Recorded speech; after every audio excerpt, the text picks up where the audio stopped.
Hello and thank you for joining us today, ladies and gentlemen. I'm your host, Johnny Walker, and this is the Marvelous Cinematic Roundup.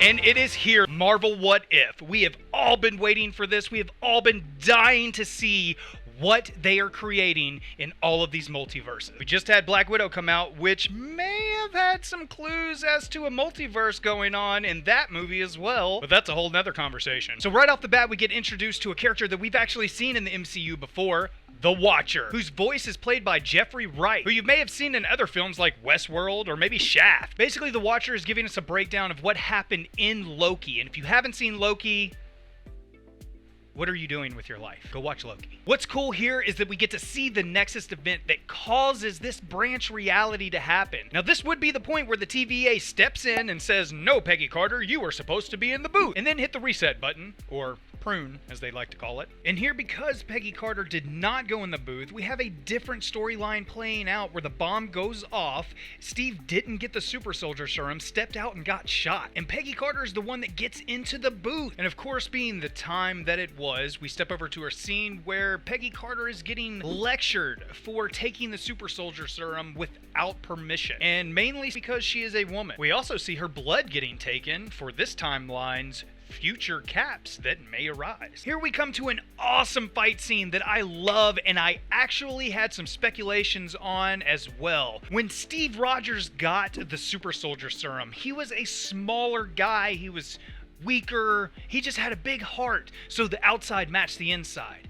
But when we took Peggy Carter and even Bucky Barnes when he became the Winter Soldier, they were just slightly stronger than Cap, and they show it here. Now, I don't know if it was intentional, but I've never seen Cap throw a shield from the top of a building what looks about a half-mile away and hit his target, and the shield comes back perfectly. But in this fight scene, you will see a bit of a difference between Peggy Carter and Steve Rogers in their fighting style. Peggy, being a U.S. agent in the military, has seen her days of battle, and honestly, doesn't have much mercy for the enemy. From the top of the building, we get an awesome hero drop-in. She charges the first vehicle, flipping it over her head with ease. And I love this because she's quite surprised at her own strength. She then charges the second vehicle, stopping it in its tracks. Takes out the motorcycle with the vibranium shield, stops the second motorcycle with just a mere kick, and then throws it at the third motorcycle, destroying that too. Then we get this awesome left to right hitting scene where she is just knocking these Hydra shields out. Boom, boom, boom, boom. I love it. And then it's old Big House coming out to fight. He's gonna learn why you don't call Peggy Carter fragile. Oh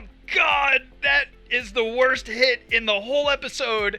It hurts my knees. Next, we get that cool shot that we see in the first Avengers, but this time with Peggy Carter at the head. As Captain Carter and the boys start to get pinned down, they call in air support, and who comes? None other than Steve Rogers. And here we get to see what Howard Stark was working on, and of course, it is an Iron Man suit! The C-15! Which looks a little bit of a mix between the Mark I, the Ironmonger that Obadiah Stane made. We get this intimate scene between Peggy and Steve that we were bound to see, only to be Stark Block! Kind of a cock block, bro.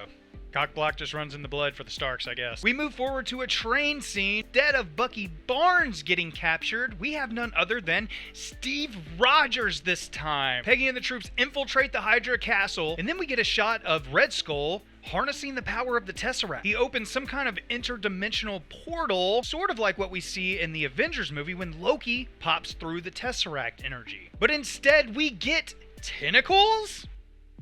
This is the first time that we've seen any kind of squid, kraken, tentacle thing in the MCU. So this was confusing for all of us, and we can only be left to speculate. We do know that it is an interdimensional being, and my thoughts is that it has to be some kind of Asgardian. Red Skull dubs it the champion of Hydra, which Hydra claims to be a serpent. If you cut off the head, two more comes back, but the emblem is an octopus, so serpent puss? I don't know. Anyways, I did a little research. This serpent that we see come out of this portal could possibly be Jormungandr, the World Serpent, also known as the Midgard Serpent. Jormungandr was said to be one of the three offspring of Loki, the trickster god, and the giantess Angrboda. As a matter of fact, the serpent that we see on the tree that's holding the Tesseract is Jormungandr. Almost immediately, Red Skull gets crushed. Now, in the original First Avengers, Steve went down in the ice. In this one, Peggy goes through the portal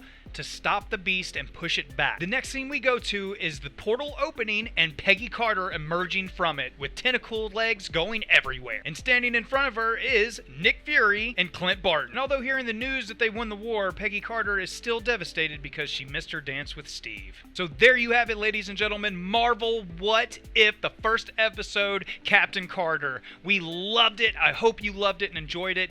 Like and subscribe to this channel if you really like this content and like what we're doing. Let us know in the comments so that we can maybe put more of it out or put more content out that you would be interested in seeing. And until next time, this has been the Lovely Schmucks. Have a good one.